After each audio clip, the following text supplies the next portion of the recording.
Welcome again to the Changing Family Dynamics and Work-Life Balance webinar for Arizona SHRM. I'm Dr. Kella Price and I'm facilitating your discussion today. Glad you could take time out of your schedule and join us.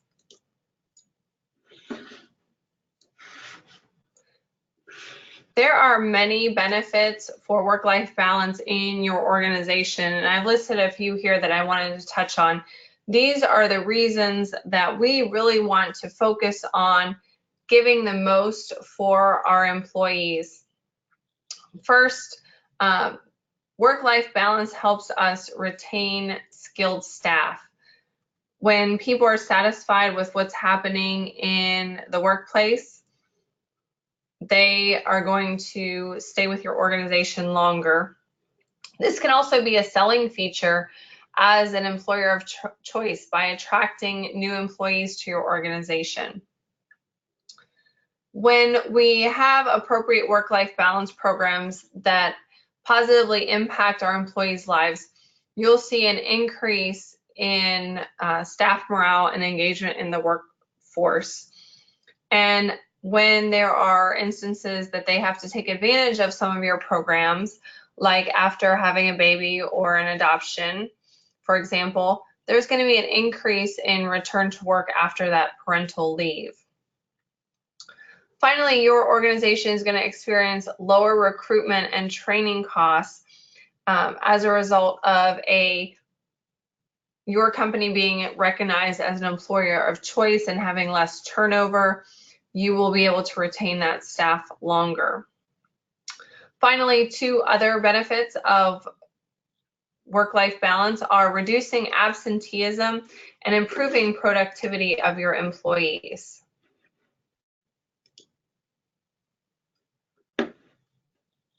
Typically, when we think about work-life balance in our organizations, we really have to make a business case for it. And the benefits that I just went over on the previous slide are all tangible benefits that you could create a return on investment or an analysis around.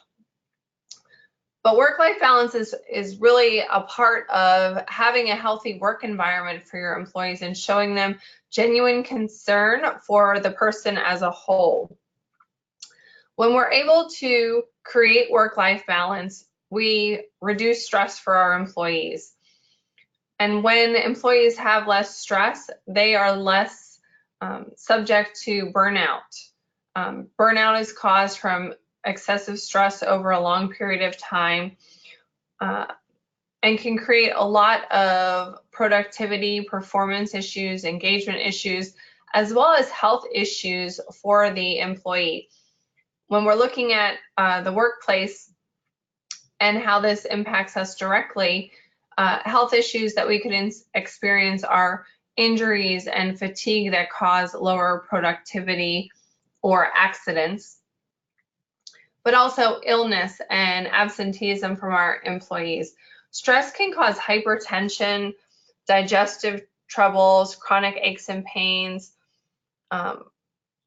problems with heart attacks, as well as a lot of our autoimmune disorders are being linked now to stress as well. In addition, poor work-life balance and increased levels of stress are linked to a higher risk of depression, anxiety, and insomnia.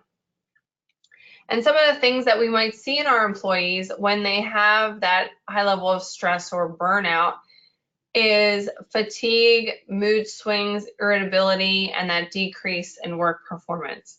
Unfortunately, once we get to the point of burnout, it's really hard to recover that employee. So it's important to reduce stress levels before it gets to that point. Let's talk about what is work-life balance. As an HR professional, this is creating family-friendly workplace policies and practices for your employees. Some of the things that are best practices in industries right now are things like accessing annual leave or vacation time in not only week-long increments, but single days or even part-day periods. Some employers are even basing it on an hour by hour availability to take vacation time off. And the benefit of doing that for the employees is the added flexibility to use that leave, that paid vacation time when they really need it. So someone who really wants to go to their child's dance recital, for example, might take a few hours of vacation time to leave work early on a particular day instead of having to take the entire day off or choose to miss the recital. Another idea is to allow employees to work additional hours to make up for time taken off, allowing schedule changes. So an exempt employee perhaps typically works an 8-hour day if they leave early to take their child to a special event, for example, or meet with a caregiver for their aging parent. They maybe work a little bit longer on the day before or the day after to make up for the time taken off. And having that flexibility can be really beneficial. Looking at work-life balance from the perspective of also giving access to days off in part days if employees want to do that. Now, when we do part day periods, it does create a little bit of extra work from a record keeping perspective, but the benefits to helping employees with added flexibility is really beneficial in terms of the things that we looked at in the benefits of work-life balance. Other best practices for family-friendly workplaces are offering childcare facilities on site, or if you're a small organization and that's just not a possibility, having relationships with childcare providers in the area that you've either negotiated a special price for your employees or you've pre-checked the times that that facility is open to ensure that the employee has ample time to pick up their child after work has finished or drop them off before work. Doing things like creating part-time work opportunities, job share arrangements, and telecommuting are all very attractive ways to create opportunities for better work-life balance for our employees. Why do we need to do all of this around work-life balance? We look at the changing dynamics of families and the instability that it has created in American homes today. And we have a few different things that I wanted to touch on that are contributing factors. So beginning in the 1960s and accelerating over the last 2 decades, there's been lots of changes in marriage, divorce, cohabitation, and non-marital childbearing in America. And this has really changed the face of what we consider a family unit. So these new family patterns and increased instability are creating these very complex family and economic ties that span across multiple households. Some of the things that we look at specifically, the decline of marriage. Currently, only about half of all US adults are currently married, compared with nearly 3/4 in 1960. So there's a few things that impact that, including young adults delaying marriage to older ages, more couples deciding to cohabitate before or instead of marrying, a higher rate of divorce, and fewer adults remarrying following the death of a spouse. We see more children being born to unmarried parents. This has doubled since the 1980s. You did not hear me wrong. It has doubled. This is now 25% of all children in America are born to unmarried parents. We also see an increase in divorce for individuals age 50 and older. Same-sex married couples has more than doubled, and obviously that is due to the change in laws, making that an option in a lot of states now. A growing share of children experience unstable living arrangements. So when I say unstable, it doesn't necessarily mean that it's a poor living environment, but unstable meaning that they're going back and forth, or there's a probability or a chance that there is challenges related to that. So having a single parent family, that single parent, if they're working, it creates an environment in which they have to figure out childcare. And in some cases, this might be multiple childcare arrangements. Cohabitation is more prevalent, and when that occurs, there is a level of instability because less than half of those individuals marry even after 3 years. And when we have step-parent environments, we typically have blended families, differences in rules, and children might be going back and forth between two parents' homes. And so all of that causes stress on the family unit.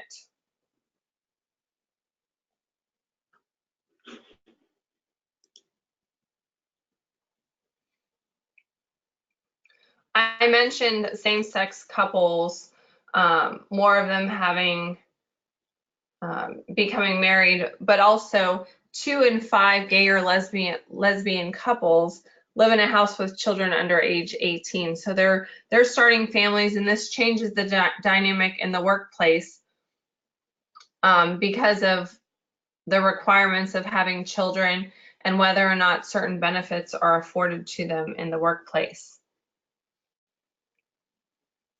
Sean T. and his husband,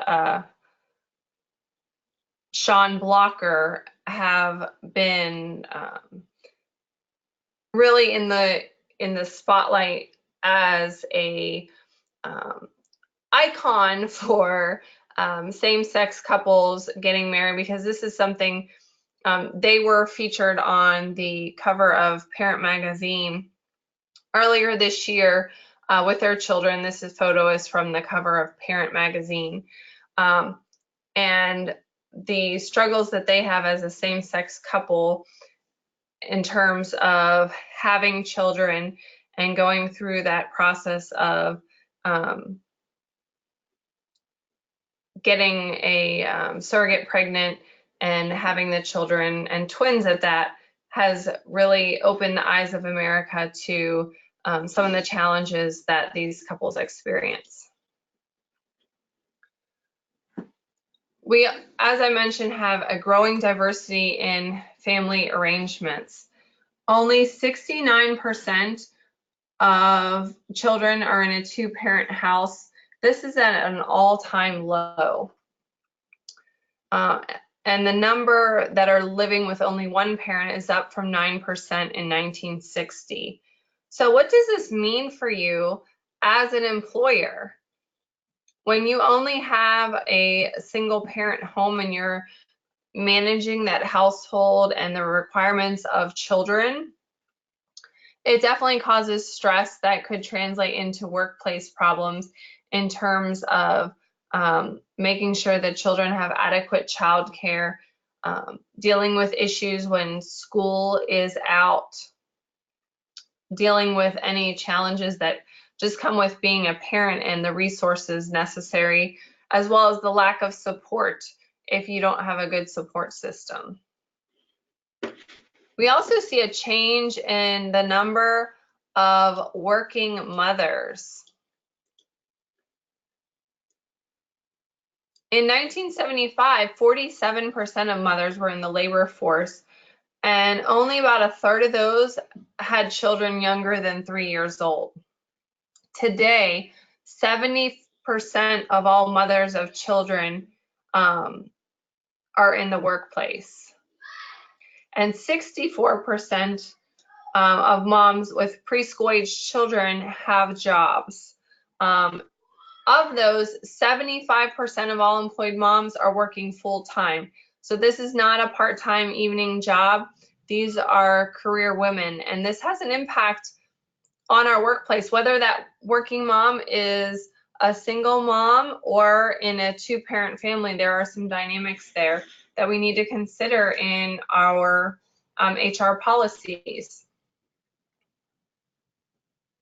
We also need to consider an employee's economic stability in the wage gap.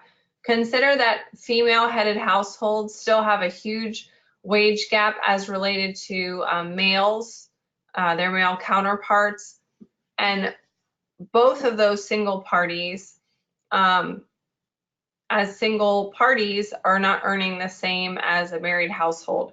So this can also create concerns for your employees as well. As we know, thinking about, if we look back at Maslow's hierarchy of needs, providing for basic needs is a critical step towards really becoming your best self.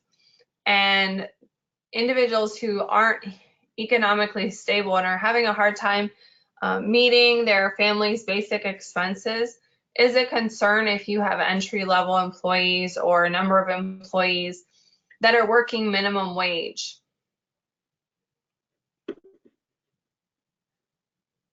I have some statistics on this slide about this. While 39% of married parents say they live comfortably, only 23% of parents who are living with a partner live comfortably, and only 18% of individuals with no spouse or partner live comfortably. 19% of those with no spouse or partner say they don't have enough money to meet their basic expenses. This is 3 times the rate of married parents. And again, we have more of those single parents in our workforce. So we have to consider how this impacts their productivity at work, their focus. Some of these individuals might have to secure a secondary job to help offset some of their needs, which can also be very difficult if you're a single parent, leaving little time to take care of those kids.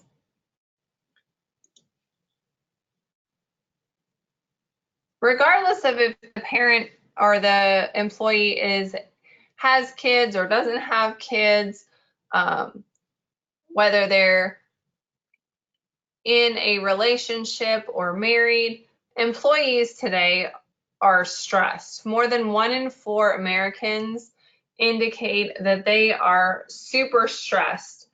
And as we know, when individuals are stressed, we have an increase in accidents and a decrease in engagement, and our productivity really does plummet. What we see in the workplace, we might be able to see some of these measurables, lower concentration employees. And so this would lead to greater levels of accidents or mistakes in completing jobs. If you're working in a call center environment or something that is very time oriented, you might see an increase in time to complete specific measurable tasks. You might find irritability. You might see signs of depression. This is all to detriment of the individual, the employee's personal and professional relationships. As we've already mentioned, stress weakens our immune systems and creates higher incidence of illness and disease. And I mentioned heart attacks earlier. Chronic stress can actually double the risk of having a heart attack. And so heart disease is one of those things that is what we consider a preventable disease. And so when we have people that are getting sick from things like obesity, diabetes, heart disease that are highly preventable, we have to take responsibility for some of that as employers in how we promote overall wellness of the employee and general concern for their health and wellness. But also as individuals, we have to be responsible for how we manage our lifestyle. Federal benefits are something that are going to be a concern with changing family dynamics. And most of what I have on this slide, this is talking more about unmarried partners versus married partners as a factor. So Family and Medical Leave Act, married partners can take leave from work when their spouse gets sick. Unmarried partners cannot. And we see a lot of more gray area with this now as we're moving towards some of the verbiage and some of the court cases, that's becoming to be more flexible because of the verbiage that's being used now. So we're seeing less and less issue with that. Federal Medicaid. Married couples can keep their homes when one partner needs nursing home care, but an unmarried partner could actually lose their house. In terms of Social Security, when a married person dies, the spouse inherits Social Security benefits. Unmarried partners get nothing.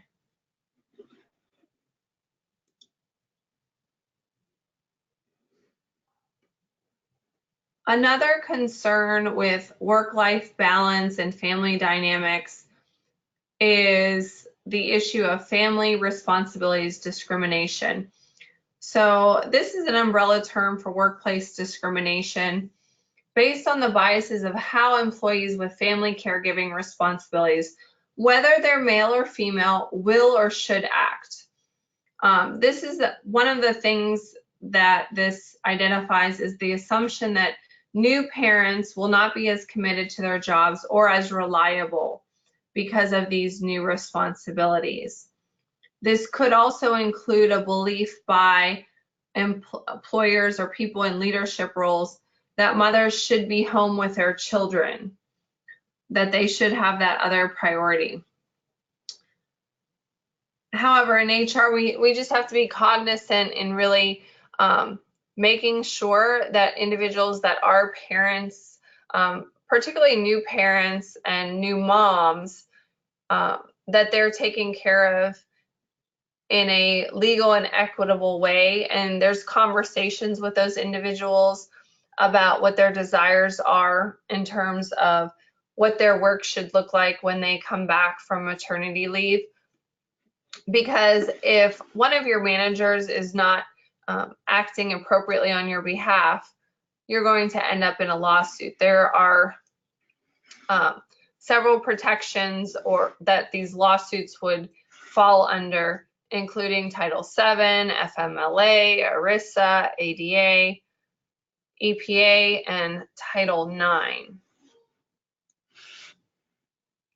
So just being aware of what's happening in your workplace can really help prevent issues by having good conversations with your employees.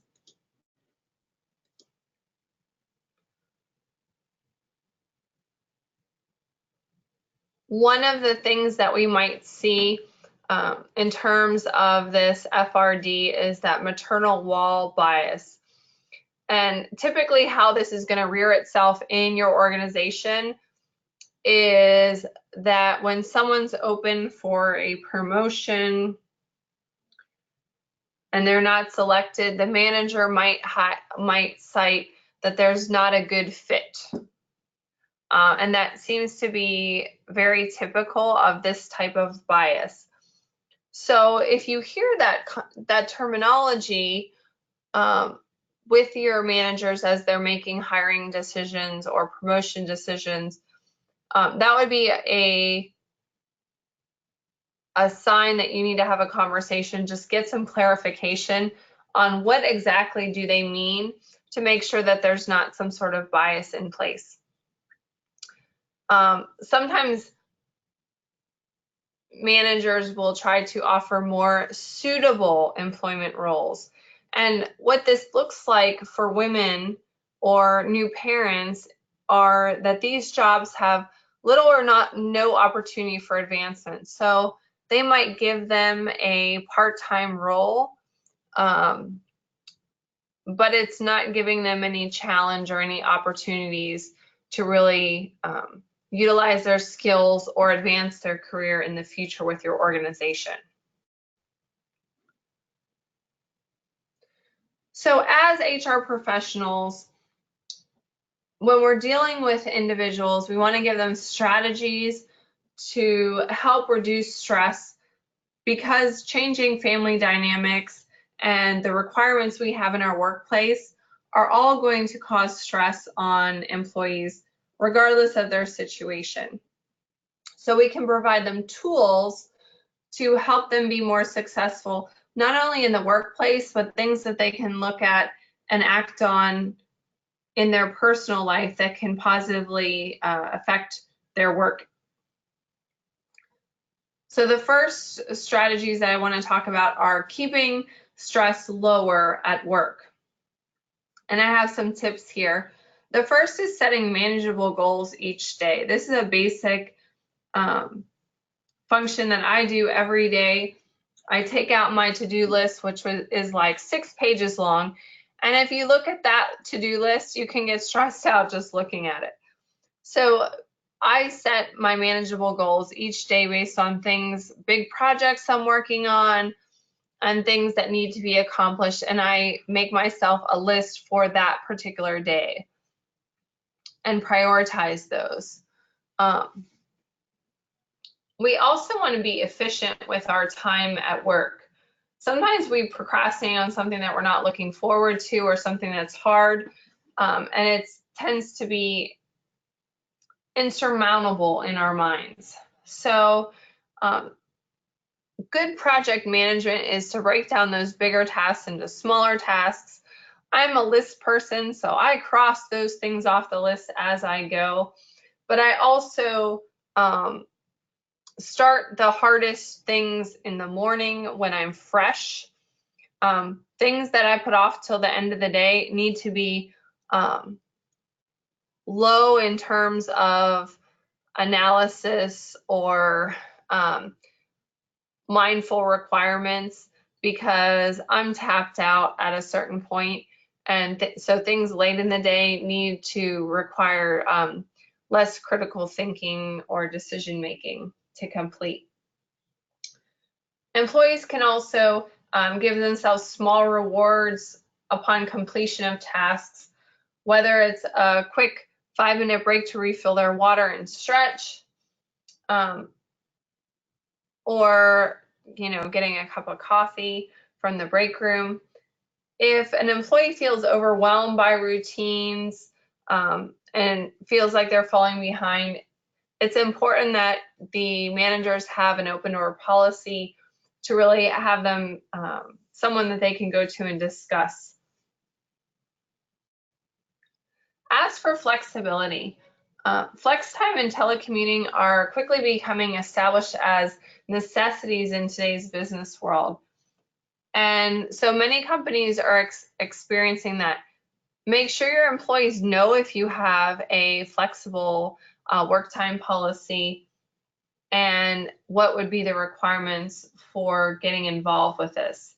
Sometimes this might involve allowing someone to work just a couple hours of flex time and the remainder of that time telecommuting from home, and the remainder of that time in the office. Let's just do a quick poll in regards to flex time. Raise your hand if your organization offers flex time.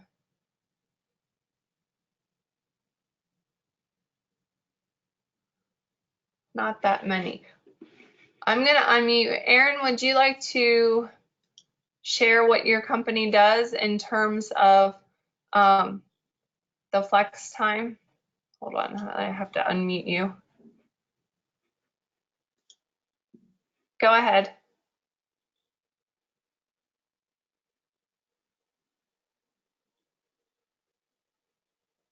Can you share what your organization does for flex time? Sure. Can you hear me? Yep. Okay. We have a flex time policy. We're a credit union, so it's mostly for corporate employees, but we do allow some of our branch employees to flex days off if they have appointments or things that they need to have need to schedule during the work week. And then we also have people do it at our corporate office, and those people also have the ability to do telework or telecommuting. Excellent. Thank you for sharing. Yeah. Take 5 is my next tip for decreasing stress at work. This means taking a break at work, just a short little stretch break. If you're working at a computer, or if you're working on a high stress situation, or if your job is very cognitive and you're working on some really important tasks that are requiring a lot of brain function, that 5-minute stretch break, taking your eyes off the computer, allowing them to rest, resetting your brain is just so important.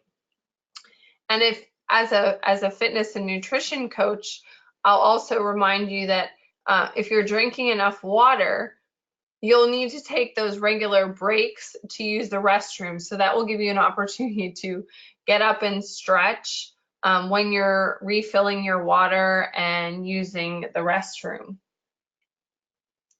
Tune in. I see this a lot with our millennials, that they listen to favorite music to foster concentration, reduce stress and anxiety, and stimulate creativity. There's lots of studies that show the benefits of music in everyday life, including lowered blood pressure. So if this is a possibility, obviously if you're a frontline employee and you have to deal with customers throughout the day, listening to music is not going to be an appropriate strategy. But if you're at your desk working on a project and you don't have to take phone calls or talk to other people, listening to something in earbuds can be a beneficial way to reduce some of that stress. Communicating effectively, and this is talking about being honest with colleagues or your boss when you feel like you're in a bind or you've fallen behind on something. There's nothing worse than being stressed out about a project and then falling behind and feeling like you can't tell anyone that you're behind, and then you're behind and you're more stressed. And so if your employees can communicate when they're struggling with something and allow management or a colleague to help them problem solve, it can really reduce the stress, especially when working on things that are very time sensitive. And then people will not be disappointed when something's not done on time because we've communicated whether we need assistance or are struggling with that.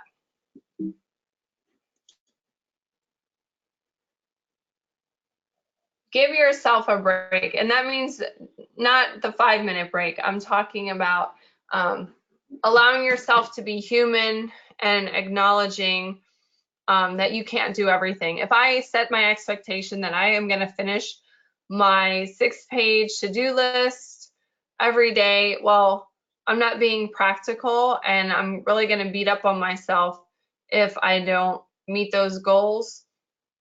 You need to forgive yourself and have realistic expectations of what you as a human can do. You need to have downtime, and you need to set realistic goals and expectations. Time management is one of those critical pieces in our stressful workplace.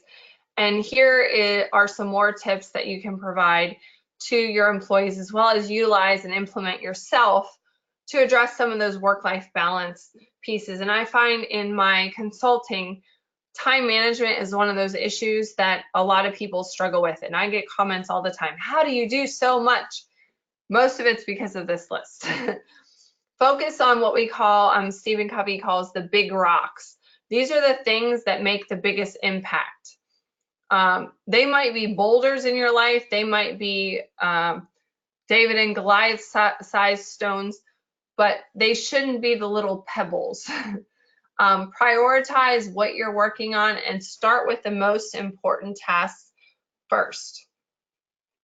There's a book that you can read or add to your library in your corporate center called Miracle Morning. And this talks about the premise of waking up a little bit earlier to get things done before everyone else gets up. So for most of us, maybe we don't get up and exercise and do a daily devotional and work on projects before our children get up from home, or we don't go into the office early to do those things. But that's actually a highly productive time. If you think about doing work when you're fresh and there's no distractions and offices aren't open, so you're not getting phone calls and emails that can distract you, this can be a really effective strategy for many people. Making time for hobbies and social time outside of work is really important. Even if you're super busy, this can actually increase your productivity in the workplace. And I find when we make time for these and you have an appointment with someone, whether it's a standing weekly appointment for something like a weekly golf game or weekly tennis match, it makes it part of your calendar, and you're less likely to cross it off your list if you've had a bad day or a crazy day. So that downtime is really important. Use those as scheduled activities. Just like exercise should be written on your schedule as a non-negotiable. Overlap activities, and what I mean by this is some of the things that I like as hobbies, I incorporate into family events, so I'm getting time with my children as well as doing something that I enjoy. So if my kids have a common interest, it's a time for us to spend together and create those memories, but I'm getting two things done essentially at the same time. Free time is free. You should have time on your schedule that you don't schedule anything else. It's important to block off like downtime, that you're not going to fill that up with things. As a busy person myself, this is probably my hardest challenge, is to leave open blocks of time, and I physically have to block it off on my calendar. Free time, because if I don't have that marker in my calendar, I'm going to schedule something.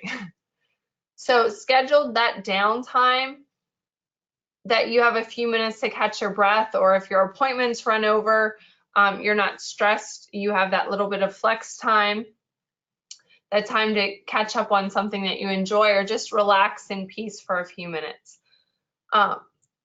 This goes back to making sure that you have appropriate time for activities, but also blocking off check-in and check-out time. So if your schedule is 9 to 5, or you have employees that work 9 to 5, a good practice is to leave a certain amount of time at the very beginning of the shift and at the end of the shift.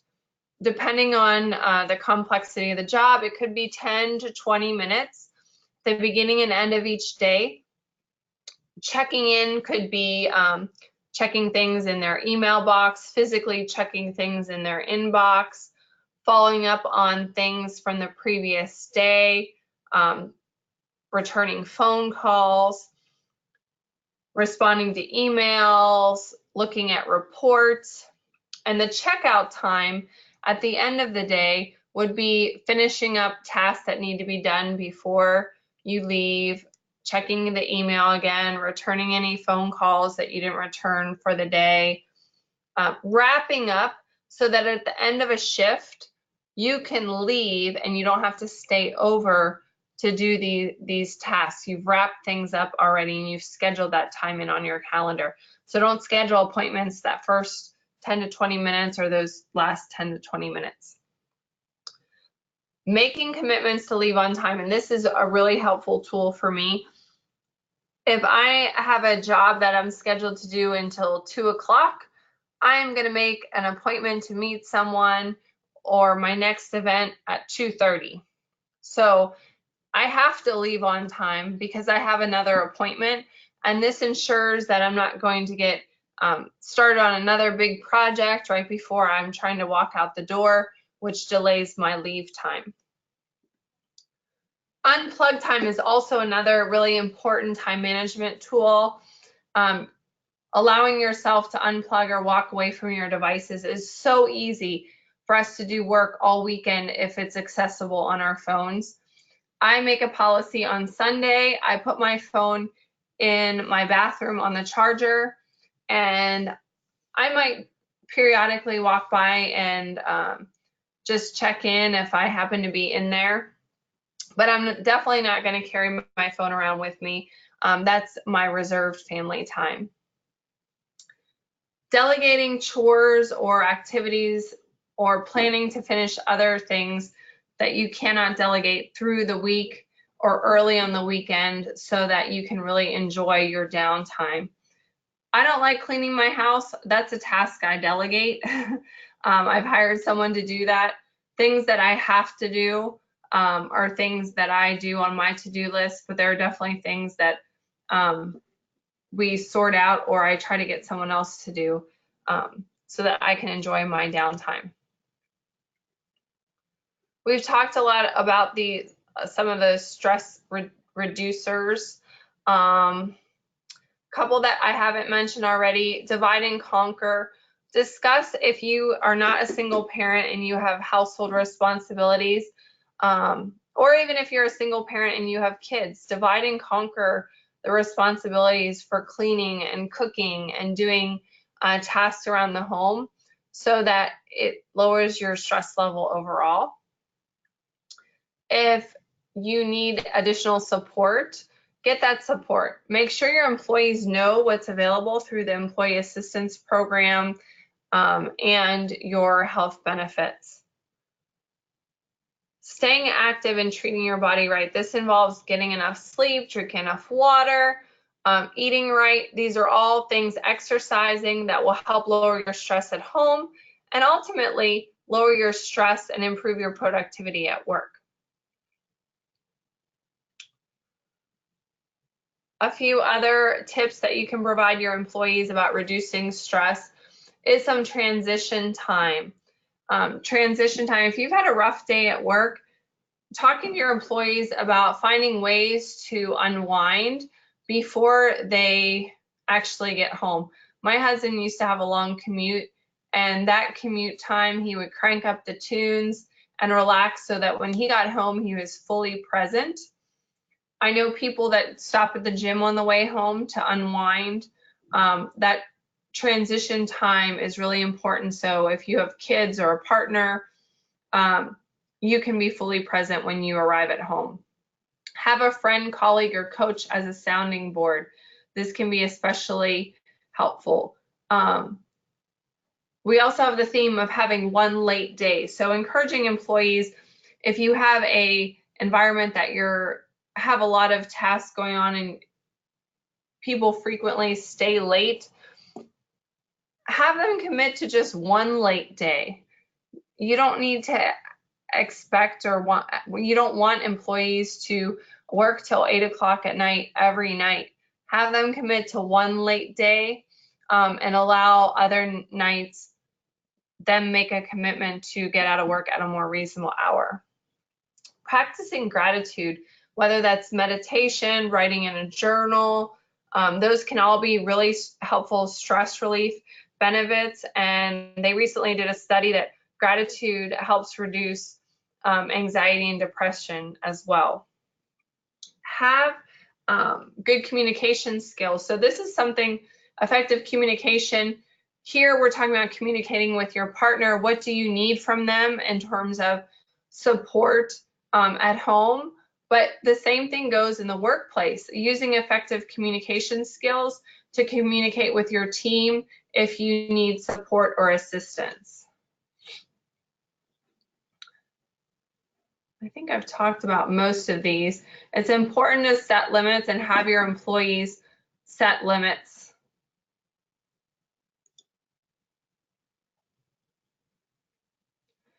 self-care is something that's really important in terms of work-life balance. And I've mentioned already about healthy eating, healthy nutrition. One of the things that we can help our employees with that is making sure that there are healthy options available in our break rooms. Some employers that I'm working with now have partnered with local meal prep services and allow the meal prep delivery to come on site to the workplace, or deliver specifically lunches to encourage people not to eat fast food. Making sure your employees, encouraging them to get enough sleep, make time for fun and relaxation. Volunteering makes us feel really good, and this is something that is a work-life balance strategy that's really important to our millennials, fastest growing part of our workforce. Allowing flexibility to volunteer and celebrating opportunities to volunteer in our community. And the picture on this slide is of an airplane. I'm sure you've heard the phrase that you need to put on your own mask before you help someone else. This is like self-care. You have to take care of yourself so you can be more effective at home and on the job. Encourage your employees to get professional help as needed and educate them about resources that they have available to them. I'm a certified USA mental health first aider, and so I teach organizations how to assist and recognize mental health challenges, whether it's anxiety, depression, alcohol, substance abuse. We need to recognize when our employees are struggling and give them opportunities to seek assistance from their pastor, a counselor, a mental health professional, and whatever resources you have with your employee assistance program.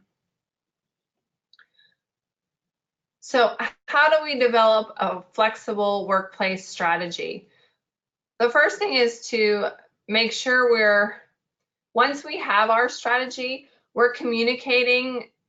Some of you have workplace strategies in place. Making sure your employees know what is available to them, what resources they have. Some of the strategies that we can put in place, some ideas. Providing unpaid leave during school holidays to accommodate caregiving responsibilities. It's summertime. Where are all your employees keeping their kids for the summer? It can be a huge expense to send your kid to camp every week for the summer. So providing an opportunity for unpaid leave or shorter hours for reduced pay can be really attractive to parents with school-age children. Creating meaningful part-time employment opportunities. We talked already about how new parents often get stuck with part-time jobs that are not really engaging and have no opportunity for advancement. Providing periods of paid parental leave for your employees. Consenting to flexible work hours to accommodate personal circumstances, whether it's caregiving for a small child, or the other trend that we see are employees caring for aging parents. Organizing professional development or training opportunities during ordinary work hours that don't require extra time for employees to participate. So communicate what you have, and if you don't have anything, you need to have somewhere that you're going to get started. So the first thing would be to survey your employees and find out what it is that they might value. Good flexible work arrangements are attractive to lots of employees, not just parents, which we talked a little bit about parents today, but flexibility can mean a lot of things. For grandparents, that flexibility might be taking some time off to Visit grandchildren or have grandchildren stay with them for part of the summer, or flexibility to take a trip to visit family. Flexibility for a millennial who's unmarried and doesn't have any children might be flexibility to take a long weekend because they want to go on a surf vacation. That flexibility might look different to different people, but it might be a valued proposition for everyone across your organization. Once we figure out what the employees value, if you don't have a plan in place, then you can figure out, okay, which of these things that are interesting to my employees, something that they value, what does that look like to my organization, and how do I get the return on investment for that? So we can look at things like retention rate of employees, productivity, how being having a reputation as an employer of choice would positively impact your organization. Then you can educate and sell those ideas to your senior leaders. Some of the way that you'll get numbers for some of these things if you haven't implemented them is to look at best practices for your industry and other organizations that have implemented similar programs. You can tailor these flexible strategies then to reflect your employees' needs. Again, flexibility is attractive to all employees, not necessarily just parents. And offering or considering offering partner benefits is a way that your organization can differentiate yourselves from others that you're competing with for employees.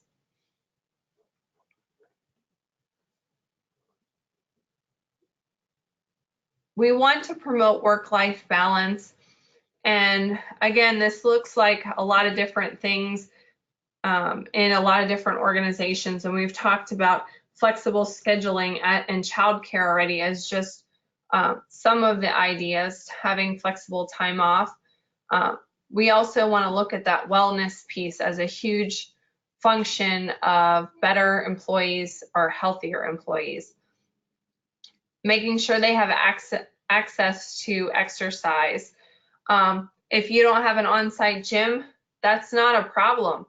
Contact gyms. I actually own a gym in my community, and I work with organizations and offer discounts for their employees to attend and join my gym membership. And in some cases, you can make it very easy by doing a direct debit out of their pay for them to have that gym membership.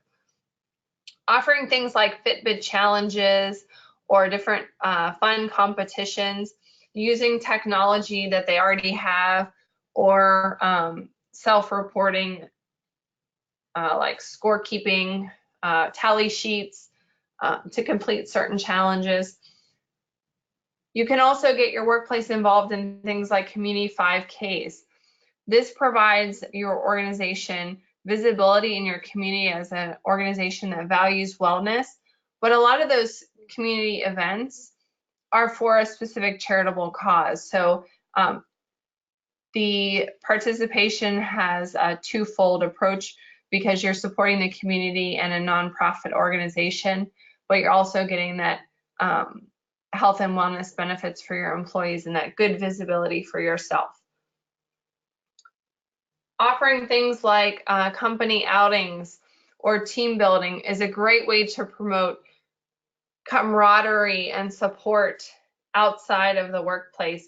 And these don't have to cost a lot of money. Team building activities can be brown bag lunch trainings.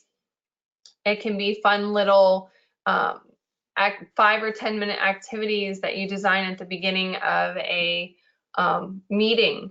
It could be monthly birthday celebrations or an annual family potluck picnic or any number of different things.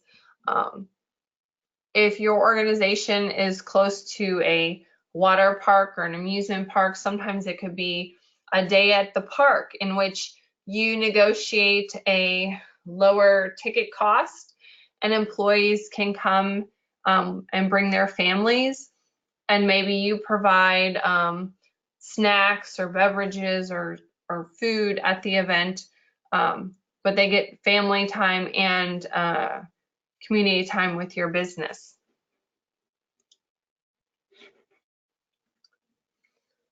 Remember that the benefits of work-life balance are really for everyone, not just some of your employees. And we can really expand this and embrace this by providing opportunities for even part-time employees to take advantage of some of the things that you're offering, including health coverage, wellness benefits, preventative benefits, self-care benefits like personal care, legal care, even things, a lot of organizations like financial companies or legal organizations like Prepaid Legal will come in and do educational seminars for your employees and offer them benefits packages that don't cost you anything.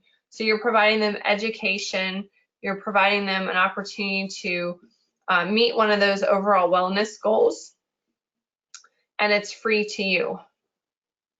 Oops.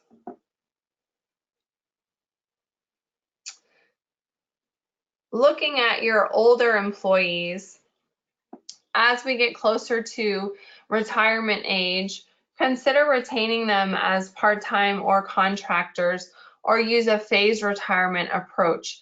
They have a great amount of information and knowledge and expertise that you can leverage if you can keep them within your organization beyond that traditional retirement. Encourage employees to participate in training opportunities. Again, brown bag lunches are a great opportunity for them to learn, and it's a low-cost training option. Generationally speaking, our employees are looking for different things, keeping in mind that all the benefits can benefit everyone. Certain generations are looking at certain benefits, specifically, as I said, those baby boomers, as they transition and get closer to retirement, maybe they just want a part-time opportunity as they transition into retirement, because they don't know what they're going to do with themselves when they retire, or maybe they just need that supplemental income. Generation X particularly is going to value family time, paid time off, and those millennials are going to look for work-life programs that allow them to live and do things that they enjoy. So remember, they don't live to work, they work to live.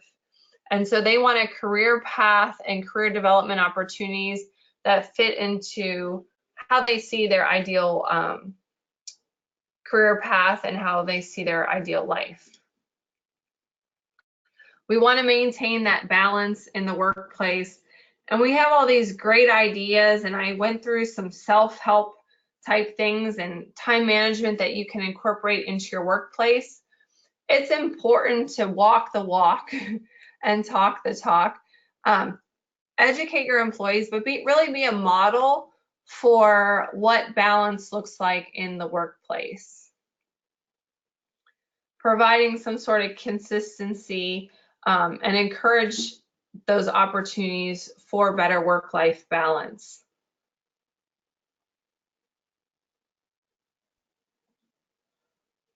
Other things that you can do to really engage your employees is to get a committee together in your workplace that will help lead some of these initiatives for you. Finally, we really want to remove the stigma about that scarlet letter A. Some people don't want to take advantage of these work-life balance opportunities and have flexibility because it's perceived that if they utilize the resources available, they'll be seen as less committed to the work.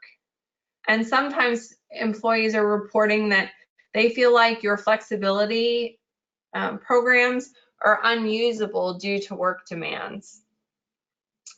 As a result, by not using flexibility arrangements in your workplace, oftentimes these employees are going to experience work-life conflicts, family sacrifices, health problems, suffered relationship issues because they are forced to prioritize work before their home life.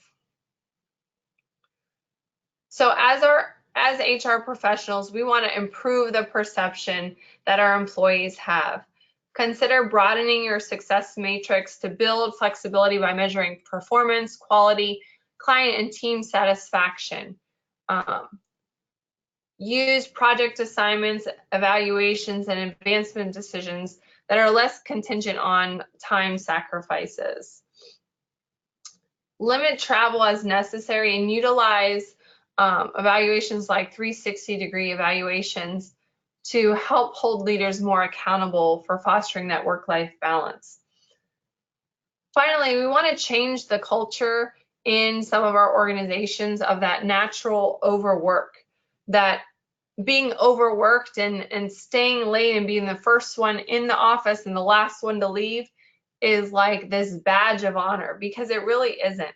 We want to emphasize with our employees quality over quantity and allow them the flexibility and the freedom to take off time for personal needs without any kind of feeling that they are lesser or that they're going to be passed over because they're perceived as not committed to their job.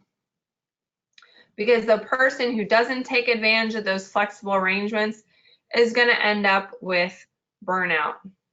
Help your employees assess their goals, what makes them really happy, what gives them peace and balance, and talk to them about figuring out what gives them energy. Because those are the things we need to add more of in our life to refuel us and make us more productive in the office. So in closing, work-life balance is very important to our organizations. It provides us better relationships with our management staff. When we're able to separate work from home life, we can leave work issues at work and home issues at home and really focus on the task at hand and be fully present where we're at any given moment. Your employees are going to be more motivated and less stressed out at work. Thereby, they're going to have better productivity and performance in your organization. When we have better work-life balance, we have less conflicts amongst coworkers and management, and we become really an employer of choice, an attractive workplace for candidates. We will experience higher employee retention rates, which thereby results in lower training costs, more loyalty, and greater proficiency. Thank you so much for your attention and joining me today. I will unmute you if you have any questions. I'll entertain any questions at this time.